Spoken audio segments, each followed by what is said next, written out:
Welcome to the latest episode of the Mind-Gut Conversation podcast, a place to learn about new ideas from thought leaders in the area of optimal health and the science of mind-gut microbiome interactions. Today, I have the great honor to speak to Dr. Gerd Gigerenzer, an icon in the field of intuition research and gut-based decision-making. Dr. Gigerenzer is the longtime director at the Max Planck Institute for Human Development in Berlin and director of the Harding Center for Risk Literacy at the University of Potsdam. He's former professor of psychology at the University of Chicago and John M. Olin Distinguished Visiting Professor, the School of Law, University of Virginia.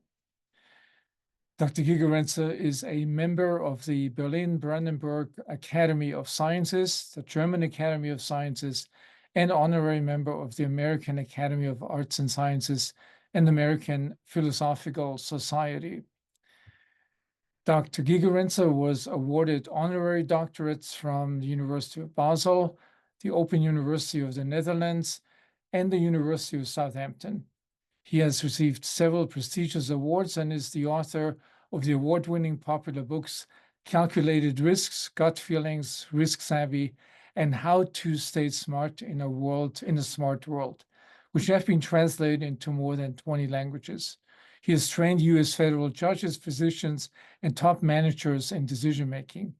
The Swiss Duttweiler Institute has distinguished Gigerenzer as one of the top 100 global thought leaders worldwide. Welcome to the show, Gerd.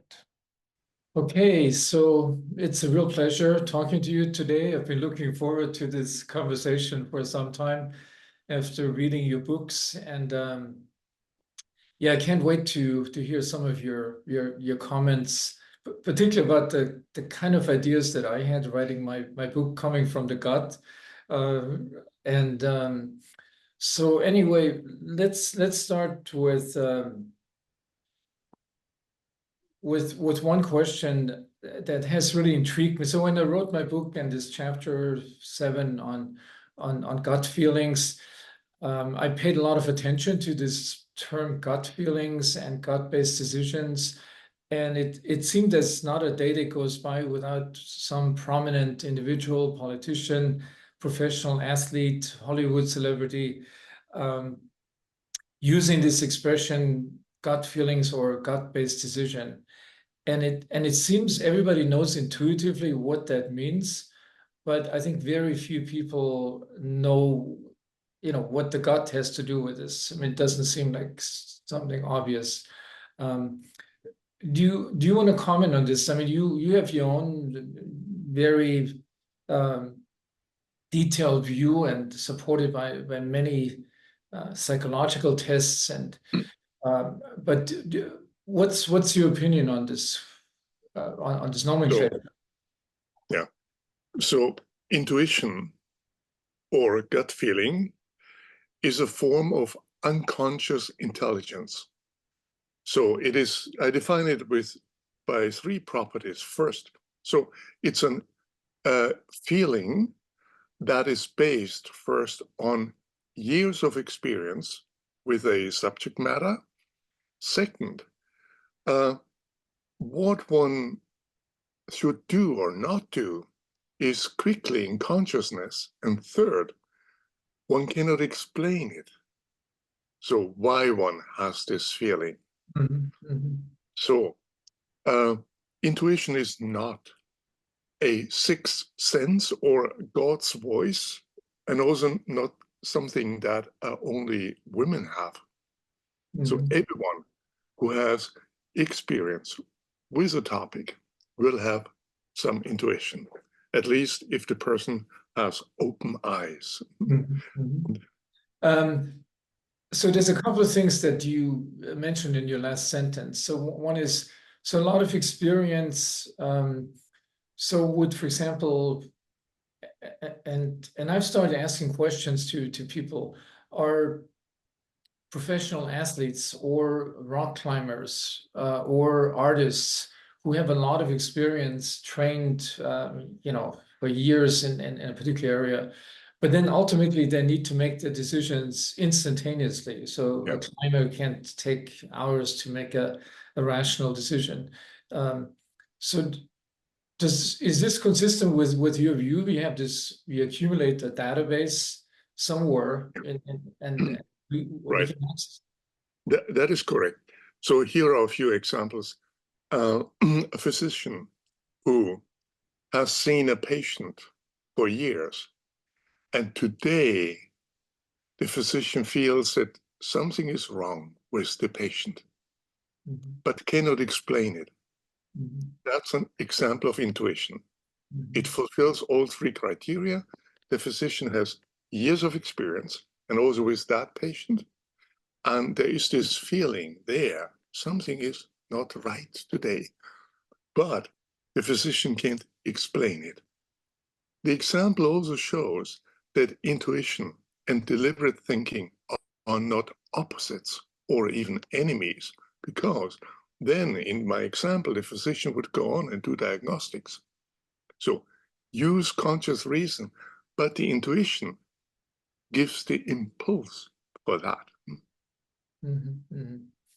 Yeah, no, I understand that. Yeah, and it's I mean, based on my own experience in the clinic, I mean, that clearly does happen. I mean, it's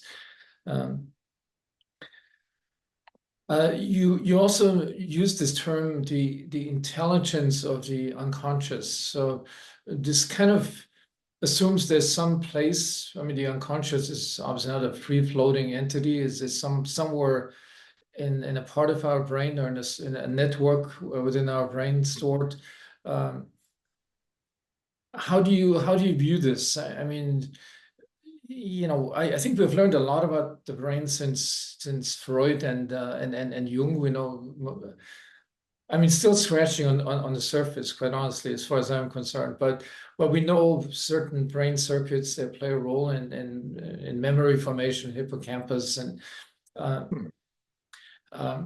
would you think that unconscious that has this intelligence, where do you think it's located? Do we know anything about this, or? I don't think that we have to look for a specific location, because most of what's going on in our brain is unconscious. So the consciousness is the exception. Also, the question is, where is it located, the conscious mind? But beyond location, which is which may be the wrong question, because it's anyhow a network.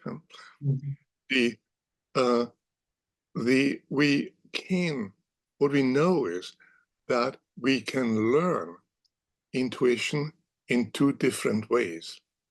One is starting consciously, like in the case of a physician or a piano player.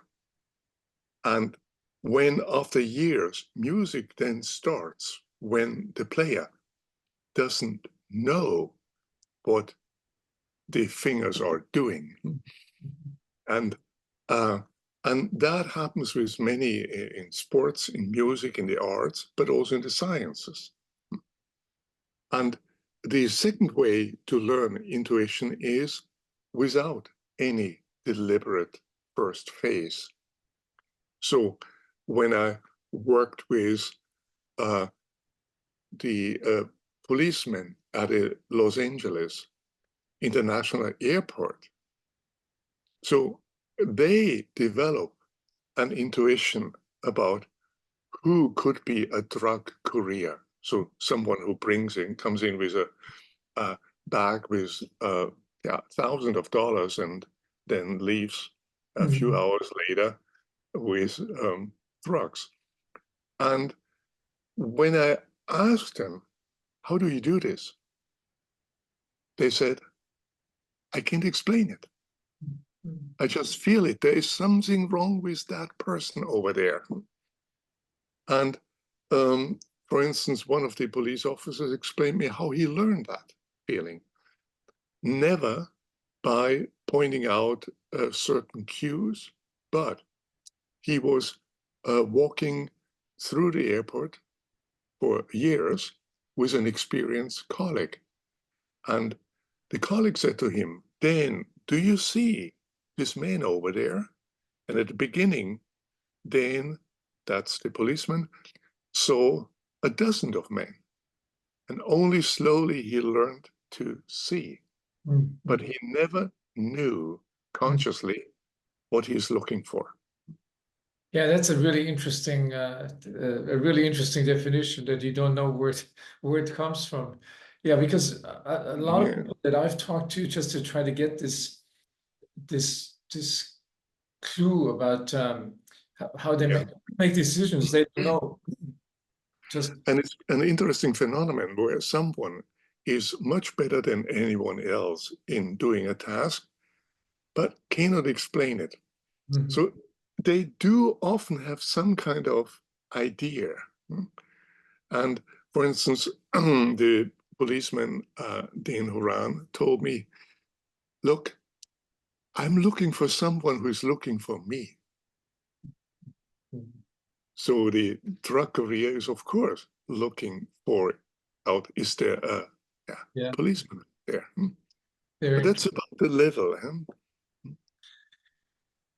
Yeah, there's a few things by reading your book. So I think one of the chapters is called "Less is More," and I almost felt there's some kind of a contradiction. So on the one side, you have this unconscious database that your brain somehow can access.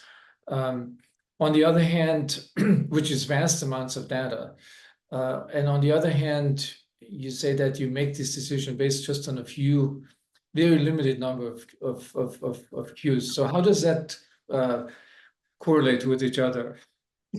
Yeah. So the less is more effect is one of our most interesting discoveries in our research. And we also have statistical explanations for that. It's called the bias variance dilemma, or in plain language, like overfitting. So less is more effects will not happen in a world where you know everything and nothing new can happen.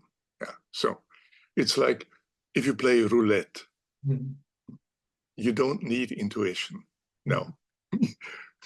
You better calculate the chance that you will leave and lose all your money. So, but under uncertainty, in situations where novel things can happen, where we don't know exactly what's going on, here we can show that complex algorithms that basically take in any data from the past and project it in the future are typically not as good as simple ones. And why? Because if the future is not like the past, then you overfit on the past. So the art is rather to focus on a few robust cues that have a good chance also to be valid in the future. So these are less is more effects, and they have been shown in many areas, and it's always linked to uncertainty. Yeah, so this seems to be it's interesting. I mean, we all, I mean, we don't realize that, but we all live in a world of uncertainty. Any prediction you make today would change, in an instant, really. The way and I mean, one good example is the stock market. I mean, this phenomenon of black swans, that appear out of nowhere, and then afterwards, the experts are very keen on interpreting this and saying, we could have predicted it, but they didn't. They couldn't predict it. No, what happens is that most finance theories and economic theories, and also beyond in decision theories, assume that we know everything that can happen in the future and all the consequences, and often also all the probability distributions. And then if something unexpected happens, of course, that's being missed. And even worse, an illusion of certainty is created. And for instance, before the last financial crisis of 2008, the volatility indexes and the mathematical models that are being used to calculate suggested that the world is safer and safer, that the volatility is smaller and smaller and smaller, almost immediately before the crash happened. And this phenomenon that one confuses a world of uncertainty with one of calculable risk is called the turkey illusion. The turkey illusion, why turkey illusion? So imagine you are a turkey.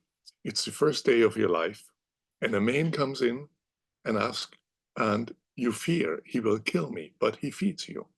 Next day of your life, the man comes in again, you fear he might kill me. No, he feeds you. Third day of your life, the same thing. And according to Bayesian probability updating and most mathematical models that try to project big data from the past in the future, so the probability that he will feed you and not kill you, it gets higher every day. And at day 100, it is higher than ever before, but it's the day before Thanksgiving and you're dead meat. So the turkey was not in a stable world. Mm-hmm. And the turkey illusion is probably more often committed by humans who want to live in a stable world than by turkeys. Very interesting. Yeah, that's so let me just I had a couple of questions about this. Yeah, so these predictions. So I've gotten into this whole area really from totally different direction, being a gastroenterologist and being early in my career, actually from the very beginning in my career, interested in mind-body interactions. That's why I went into medicine, and have pursued this in different ways. Starting up, I mean, I always wanted to do the biology of that phenomenon, so I studied brain-heart interactions initially when I was in Munich for several years, actually in the laboratory. And then switch to brain-gut interactions. Mm-hmm. And so a big thing in my evolution has been this concept of interoception, that our brain basically is constantly updated 24 hours, 7 days a week about the homeostatic condition of the body, every organ, every cell. And that process, it's kind of simplified, but has one central part of the brain, which is the anterior insula, and this is a brain region that's enlarged in humans, even compared to non-human primates. And it has two sections. One is connected to more cognitive parts of the brain, the other one more to emotional networks. And so this part of the brain, this anterior insula, is part of this salience network that constantly predicts or tries to compute what's salient right now, but also what will be salient in the future. So it seems like an important part of the brain to make predictions that we don't make consciously, but our brain does all the time. People have called it a prediction, the brain, the best prediction machine. So that kind of brings in, this concept of interoception and as a source of information that we not consciously deal with. It's out of our consciousness, 99%, otherwise we go crazy. But it's this constant flow to the brain, and then the brain uses this to, and when you make an intuitive decision, I'm not sure if this has been studied really, do you use that part of the brain to make this intuitive decision and have a rapid access to this vast database that's somewhere existing in your body based on your entire life, basically from the day you were born, you were hungry or satiated as a baby. So it's the storage of all these informations, and somehow, so I sort of developed this idea that it's the access to this amazingly vast database that our brain has to make predictions. And if we let it do that without cognitive interference, it's very good in doing it. You know, indigenous people make the best decisions, predictions about, and they obviously live in a totally unpredictable environment as well. I mean, they don't know when, you know, a crocodile comes out of the river, or some other dangerous animal comes. So do you think, I mean, have you run into this concept of these parts of the brain that play a big role in prediction, and making prediction errors? And it seems to fit really well with what you do. Yeah, there is a literature, probably mostly prominent by Carl Friston, the Bayesian brain, which pictures the brain as a prediction machine. So it is certainly true that the brain makes predictions, but not just predictions about the state of the world. We are social animals, and for many people, other things are at least as important, like being accepted by the peer group. So why did during COVID-19 so many people become anti-vaxxers or deniers or falling prey to crazy theories? Not because they made up these theories. Most of them were just trying to stay friends with those who were promoting these theories. So prediction is not everything. And if you call this also prediction, that you don't want to lose your friends, whatever they say, then the concept of prediction is getting fairly broad. The second comment, the idea that the brain would be a Bayesian prediction machine is not what I would bet on. The brain is a heuristic prediction machine because it has to deal with uncertainty. Bayesian probability updating deals with calculable risk, not with a world where new things can happen. That can be easily seen because Bayes' rule is you have starts with a priori probability distribution, and you need to know every possible event or every possible consequence to construct such a probability distribution. And then it updates it to something, posterior probability. Nothing new can ever happen in that world. That wouldn't be a brain that would survive. Interesting. Yeah. That's so I'll give you a very simple example. In one of the classical textbooks of the people who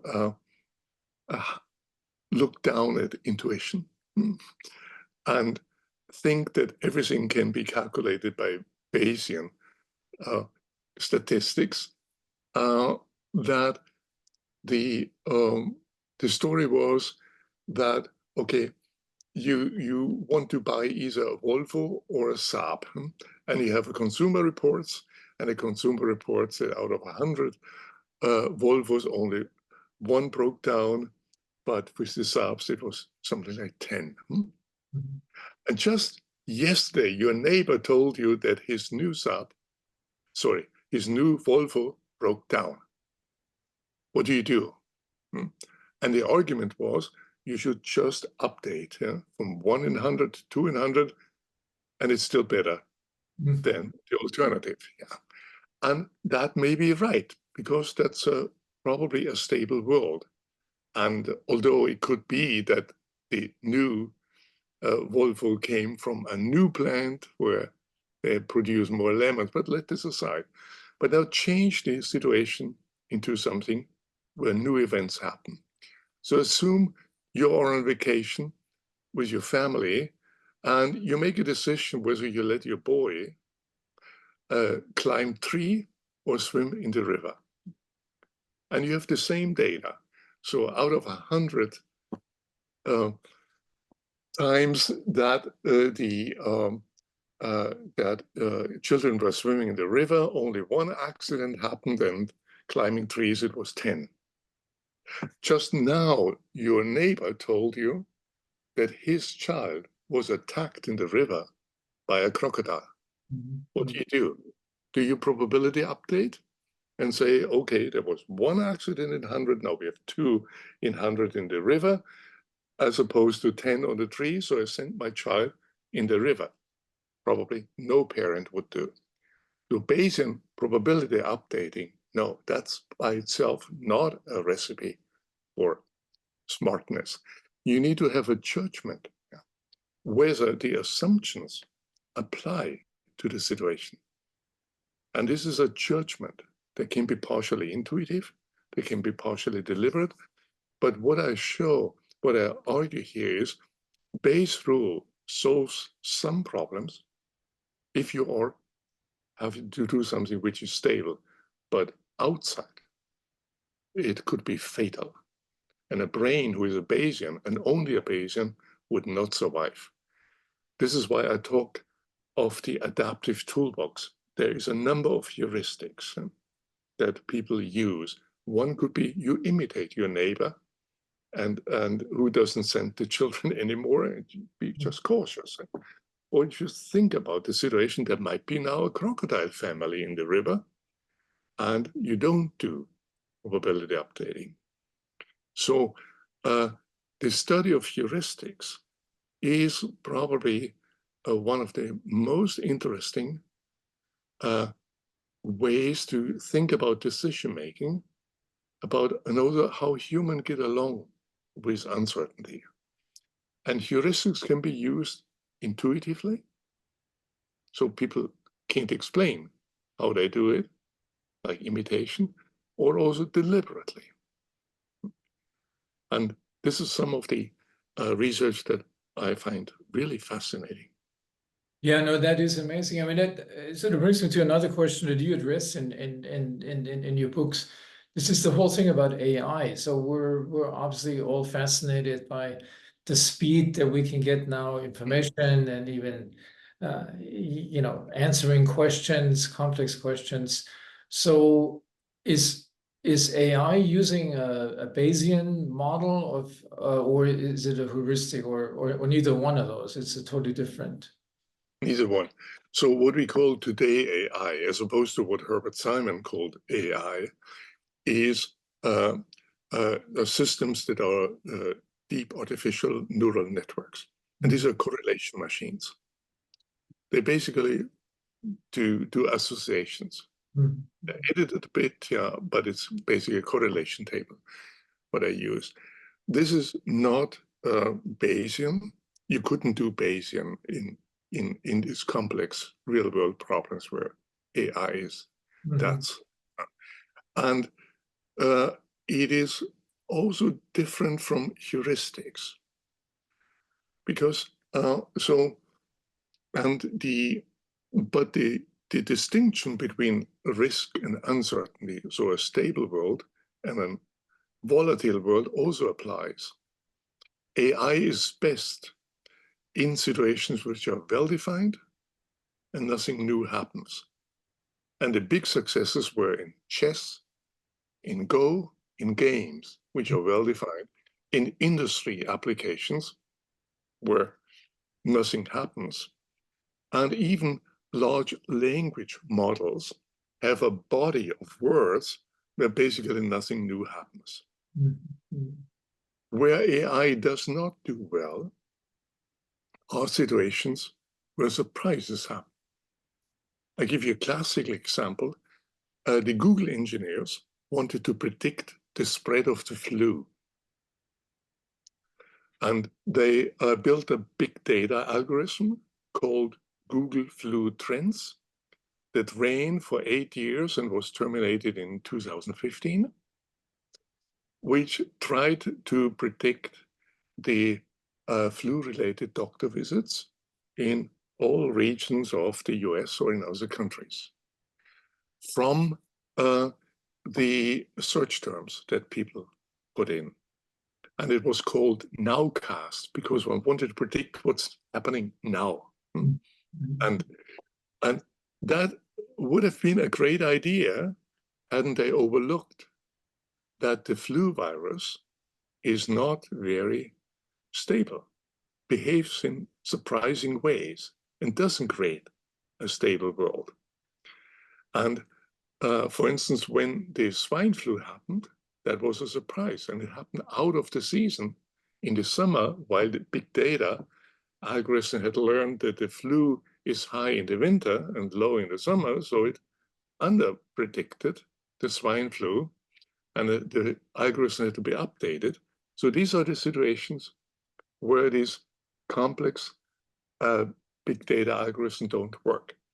In my research group, we have used a heuristic that the human mind uses in situations which are not stable, where you want to predict what is happening now or tomorrow. The heuristic is called recency heuristic. So recency takes just the last data point. In this case, the state of the flu 1 or 2 weeks ago, whatever the most recent data point is, and ignores all the big data and makes the prediction that that's the best thing I have here, and it will be at the moment probably the same. This is a heuristic. And we have shown that for the 8 years of Google flu trends, in every year, the heuristic that relied on one data point made more precise predictions of the actual situation, so the proportion of the flu-related doctor visits, than the big data algorithm, and for all updates. So here we have an example of where less is more. We just look at one data point as opposed to big data, but that works in a situation where there's lots of uncertainty. If the flu virus would behave properly and predictably, then big data would have worked. Is this something that AI engineers in the future could incorporate into their models? That there's these different ways based on what you just said, the recency and yeah.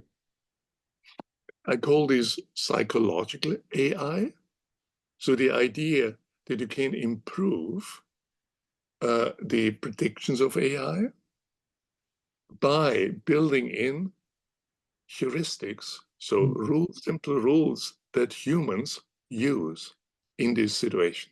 The human mind evolved for a long time, and there's much wisdom in it. And one part of the wisdom is make it simple in situations of uncertainty.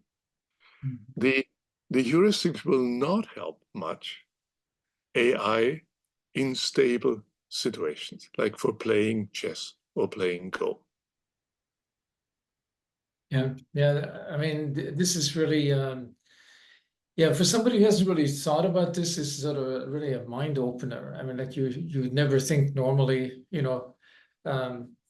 we sort of fall for these sort of simplistic ideas. The current AI is basically the ultimate thing for the future. It will make all these correct predictions, but I mean, there are definitely limitations. Just listening to you on that. And the first insight is what I call the stable world principle, and which is, if you have a stable world, then bet on AI and complex algorithm. If it's not the case, don't. Yeah, and we know from other examples where AI cannot predict very well is recidivism prediction. So will a defendant commit another crime? And many researchers have shown that you can do as well as the most complex AI by just looking at 3 variables. So the age, the gender, and previous cases that, and so most things that have to do with human behavior are very difficult to predict. And here, the idea is less is more. Try to identify the few important variables and ignore the rest. That also saves time and is more efficient. So another question, instinct versus intuition. So instinct is obviously something that allows animals and some humans to make these immediate decisions in life-threatening situations. And instinct is a genetically determined, largely genetically determined. Is this also sort of based on simple strategies, the instinctive behavior? It's not like that animal doesn't take into account like the million things that are happening around it. It's Right. few things that. So instinct is, as you said, different from intuition because it's genetically coded. You're born with it, more or less. Intuition, you need to have year-long experience. However, many of the instinctive behavior of animals that have been studied are, again, simple heuristics. So when bees find a new hive that has been studied very carefully, and it's a bundle of heuristics they use. And or when ants want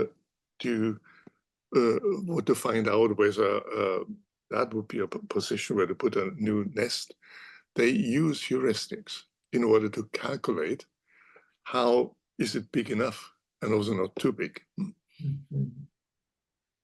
Is heuristic, so you use that word a lot in your books also in this conversation. Is this basically making decisions based on rule of thumb in simplistic way? Yeah. And the word simplistic is dangerous in simple ways, because simplistic has a negative connotation. Yeah. And it's often the case that less is more. And you do, like the example of the algorithms in finance theories that were used in order to create stability. They didn't create stability. And here I have been working with the Bank of England in designing simple heuristics for a safer world of finance, rather than using this overly complex algorithms in the programs of Basel I, Basel II, then Basel III, and which gets overly ever more complex and which doesn't help in this world. And it creates an illusion of certainty, and we are still suffering from the last shock. Yeah, so you have also, I mean, it seems that the majority of people, even in decision-making positions, are skeptical of intuition. It's our whole training in universities is even starting in childhood. You make rational decisions. That helps you the most in life, and so you had a lot of pushback on this, I imagine. It's surprising to me, having left Germany like some 45 years ago, that the German system would actually, that you succeeded and built all these concepts within the German system, which is a very rationally based, traditionally science-based system. That somebody like yourself, I think to me is really amazing that you got the degree of prominence and influence, while a large number of people in decision-making, including politicians, reject that kind of intuitive decision-making and have associated with it. That's how females make decisions, they're inferior to males. So yeah, we have the old paternalism. Yeah. You're correct, that there are many people who look down at intuition. That includes a large number of my colleagues in behavioral economics, not all of them, and who try to show how intuition fails. That's focusing often on statistical intuitions.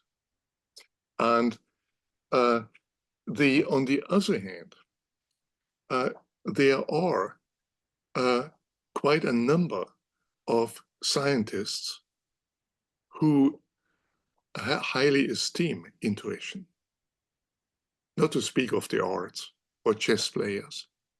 yeah. A few examples here.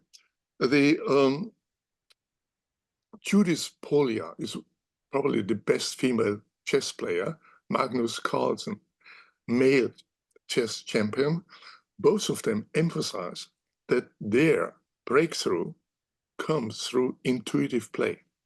But again, they don't play arbitrary, always a God's voice. And Magnus is not female. Yeah. But it's based on years of experience. And it's going back and forth from intuition and analysis. So deliberate analysis. These are not opposites. While in much of the behavioral economics literature, or also social psychology literature and cognitive psychology literature, they are opposites. So there's a system 1, which is intuitive, and a system 2, which is deliberate. And then the system 2 needs to take care that the system 1 doesn't make too many errors. This is the old story about male paternalism. System 1 has the properties of males that were attributed to males precisely 100 years ago, and sometimes still today. Males are logic, they're rational, while females are illogic, emotional, make errors, and males have to take care of them, and they're responsible for them. This is the old paternalistic view, and it has re-emerged in these system 1 versus system 2 theories. So that's the one side. And then we have mathematicians, where to be intuitive is for many mathematicians the highest form of respect. So give you just one quote from Einstein. Einstein said, "The intuitive spirit is a gift, and the deliberate spirit is its servant. We have created a world that honors the servant and has forgotten about the gift." For Einstein, it is clear you get nowhere if you have no good intuition, but you need both. Intuition may be wrong, then you need to analysis and check. Or George Polya, he made a distinction between how do you find a proof in mathematics? You need intuition. You're not finding a proof. But to check whether the proof is correct, you need analysis. There is no opposition, as many psychologists built it up.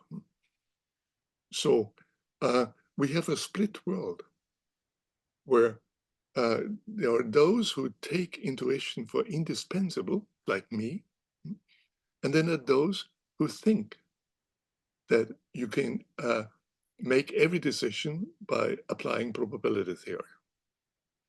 And then we have this interesting phenomenon that I've observed in the big corporations I've worked with, where according to their own record, the big professional decisions are made at the end, in 50% of the cases, as a gut decision. So I emphasize on the end because it gets together. You look at the data, and often the data doesn't give you a definite answer. And then what do? Then you listen to your own guts, and it says, don't take this business. But the same people who, when I study them, confidently say, yeah, it's about 50% of all our decisions that are at the end gut decision, would never dare to say this in public because they have fear. An intuitive decision requires that you take the responsibility. We live in a society where fewer and fewer business leaders and politicians are willing to take responsibility for what they're doing. And what they then do is they waste money and time to hide it. And one of the most costly things are to hire a consulting company. Yeah. After several months wasted, comes up with a rational explanation of the intuitive decision already being made. I have worked with one of the largest consulting companies in the world and took an opportunity. Then over lunch, I asked the principal, would you be willing to tell me how many of your customer contacts involve justifying an already made decision after the fact? And the principal said, if you don't mention my name, I tell you, it's over 50%. Wow. So I tell you this story to illustrate the enormous costs in money and also in time, so delayed decision-making, only because of the fear to admit intuitive decisions.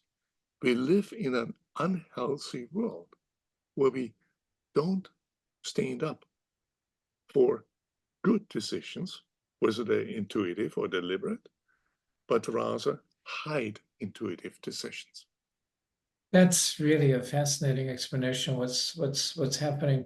You know, I mean, there's a couple more things that I want to ask you. So one has to do how the gut ever got into this, you know, definition of intuition. The second one is, so one of my favorite theories, and again, maybe, you know, this is kind of a gut-based concept that we are experiencing this transition, the change of our dominant paradigm from the male paternalistic, rational, linear to one that deals with interconnectedness of everything that has happened in genetics. It happens in the microbiome world and happens in many dimensions of science, but it's also happening, you know, in other areas like, you know, the corporate world. And so I've thought about this concept and call it the interconnected planet. And it's partially, or it goes in parallel with the ascendancy of the feminine way of looking at the world. You know, there were, like a few years ago, as you remember, there were these young female politicians in Scandinavia, New Zealand, that sort of came out of nowhere, really. And also to a certain degree, you know, within the business world, and they look at the world different. And in terms of, I think, I wouldn't be surprised if you did an analysis of how they make decisions. It's much closer to this intuitive or this combined intuitive, rational, complementary way, rather than the male paradigm, which is totally based on the linear model. So it almost seems to me like what you've been writing about. I mean, that's what I really love to read your publications. It's sort of you know, is in synchrony with this idea that we're undergoing this paradigm shift, and hopefully, you know, there's major setbacks now in the world, all the radical neo-fascism type of fall back into the male dominant thinking, which is simplistic and appeals to the masses. I personally try to believe that that's a period we have to go through. I think that ultimately we will end up in this more interconnected view of the planet and of how we interact with the planet. And that will have a much stronger intuitive component to it. I mean, do you agree with that, or do you think it's totally far-fetched? So these are several big questions that you pose. So the first one was about the connection between the bodily guts, and the brain and intuition, and so you know much more than I about that. But it's interesting that the connection between guts and intuition is not made in every culture. On the contrary. So I learned this when my book Gut Feelings was translated in over 20 languages. So the German version is stomach, Bauch, yeah, Entscheidung. Yeah. It's stomach, not exactly gut, but close. Yeah, the French don't do that. They associate intuition with the heart. Mhm. The Spanish seem to have no connection with body parts. And also in Italian, the translation is all about intuitive, intuizione. Mhm. And in Croatia, there's no connection between the gut and intuition. And so it is very interesting how different languages and cultures deal with that. Yeah, no, that's really interesting. On your question about paternalism, the paternalism is coming back in many ways. And we see this also in the behavioral sciences, where we have entire areas where not just, as I mentioned before, parallels exist between the thinking about men and women in the 19th century and now between different parts of the brain. Mm-hmm. And in the same way that one is superior to the other one, are not equals, they're superior. One has to pay attention to the other one, is responsible for the errors. And of course, it's the intuitive one who makes the errors. So we have that story. And we also have research programs which always know what's right is and test people. And if people give a different answer, they are wrong. Rather than being interested, why is this person giving a different answer? Mm-hmm. And maybe, and taking this seriously, rather than it's wrong. And then we have to debias them. So the heuristics and biases program is an example. And that is also has connections to politics. So there is a nudging program that tries to nudge people in the right direction. And sometimes it is a reasonable right direction, but most of the time people are never asked in what direction they're being nudged. There's the idea that we, the so-called decision experts, know what's right. Mm-hmm. So for instance, you should go, God no, mammography screening if you're female. So we nudge you to get there, send you letters and invitations, or even misrepresent the reduction in breast cancer screening, which is about 1 in 1,000, as a 20% reduction. So thinking that women don't know the difference between a relative risk and an absolute risk. So from 5 to 4 in 1,000 that you can represent as a 20% or 1 in 1,000. And this is not my philosophy of life. I want governments to invest in people, make people strong. And that does not mean that they should have the same opinion of you. This is also why we educate. And education for everyone, we have been fighting, or not we, but our grandfathers have been fighting for that for a long time.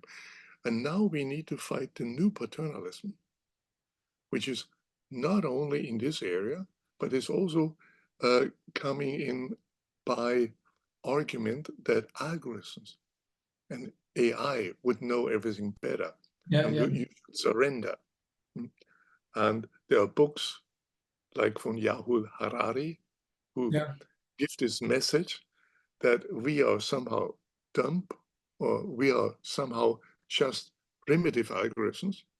And of course, deep artificial neural networks can do everything better. These authors do not understand the limits of deep artificial neural networks and the limits of statistical correlation machines. They can do some things. If you want to have advice for playing chess, yes. But if you want to have advice, what you do with the rest of their life, no. Yeah, this is fascinating. I mean, I could go on talking to you for a long time. Hopefully, we'll have another opportunity in the future sometime. Um, last question, which I think deals a little bit. You also use that term embodiment, and this has come up a lot also with AI that to make and this I think has to do with making decisions that involve some part of your body, depending on what culture, and it's the gut, it's the heart. But do you think that that is an important component of intuitive decision making, that you have a brain connected to a body, and the body will Yeah, certainly. I mean, piano playing, yeah. The intelligence, the intuition is in your fingers. Yeah. Or think about there are heuristics, rules of thumb, which need a body. So how does a baseball outfielder catch a ball? Now, some people think a rational baseball outfielder needs to calculate the trajectory of the ball and calculate the point where it lands and run there. That's not what they do. And actually, you would really be badly advised how to do this, because the problem is not calculation, it's estimation. To estimate a trajectory, you would have to estimate the initial angle from which the ball was thrown, or the speed of the ball, and other things you cannot really do. So what do? Is they use a simple heuristic that's called the gaze heuristic. That works in the case where the ball is already high up in the air. And the heuristic does not calculate a trajectory. It has 3 steps. First, you fixate the ball with your eye. Second, you start running. And third, you adjust the running speed so that the angle of gaze always remains constant. And then you will end up exactly there where the ball ends up. You can run fast enough. So this is an embodied heuristic. It needs your body. It needs the ability to keep your eye on a moving object. It needs the ability to run and to control the running speed. This is things that the best robots can do, that we have. So these embodied heuristics are used by animals when they intercept prey, so how a hawk intercepts a dove, and they have been built into rocket design, so air-to-air missiles that now don't use a gaze, but sense heat and keep the angle constant. And so these are examples of embodied heuristics. And if you get in the animal kingdom, how animals do foraging problems, you will find lots of embodied heuristics that would not work, for instance, without pheromone trails. Yeah, fascinating. Let me end this conversation because we've sort of come up to our time limit. Do you use intuition in your own life on a regular basis? You know, all the time. All the time. I doubt there would be any scientific progress, at least no new ideas, if there wouldn't be intuition. You can calculate them. And like everyone, I use intuition when I talk to people. And you often have a first impression very quickly, and you don't know why. Yeah. And also, I use intuition when I read a seminar paper or a published article, and after the first page, I mostly know whether it pays to go on reading.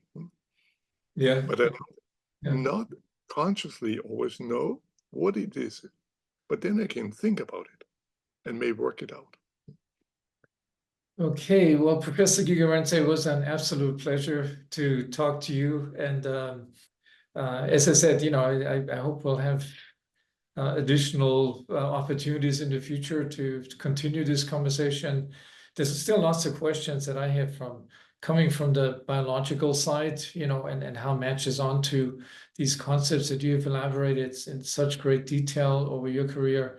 But I think, you know, for today, and I hope our audience will be equally excited about listening to something that the majority of people have not even thought about, quite honestly. I think it's so, yeah, thank you so much.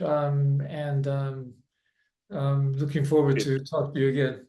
Yeah, thank you for having me. It was a pleasure. And the advice is take intuition seriously, take uncertainty seriously, and have no prejudices against intuition. Yeah, that's Can err just like deliberate thinking can err, but without intuition, there wouldn't be innovation. great ending, great sentence at the end. Okay, bye-bye. Bye-bye.